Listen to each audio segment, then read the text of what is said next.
గూట్లో దీపం నోట్లో ముద్ద అని పెద్దవాళ్ళు చెప్తూ ఉండగా మనం వింటూ ఉంటాం. ఇందులో ఉన్న శాస్త్రీయత ఏంటి తెలుసుకుందాం నేటి మహర్షి టాక్స్ లో. గూట్లో దీపం అంటే సాయంత్రం సుమారు 6 గంటల సమయం. ఇక నోట్లో ముద్ద అంటే దీపం పెట్టగానే తరువాత మనం భోజనం చేయాలి అని సూచించే సమయం. అందువల్లే గూట్లో దీపం నోట్లో ముద్ద సామెత ఏర్పడిందని మన పెద్దవారు చెప్తూ ఉంటారు. అంటే ఇందులో మనం తెలుసుకోవాల్సింది ఏంటంటే రాత్రి చాలా సమయం అయ్యాక నిదురించే ముందుగా భోంచేయకూడదని మన శాస్త్రం చెప్తుంది. అందులో ఉన్నటువంటి శాస్త్రీయతే ఇది.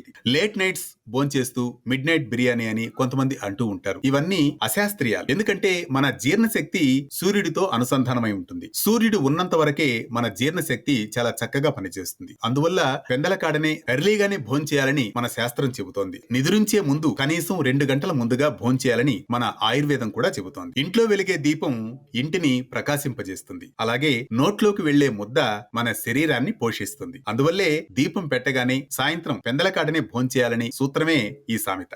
నిన్నటి మేధస్సు నేటి ప్రేరణతో కొనసాగే మరిన్ని అంశాల కోసం ఫాలో కండి మహర్షి టాక్స్.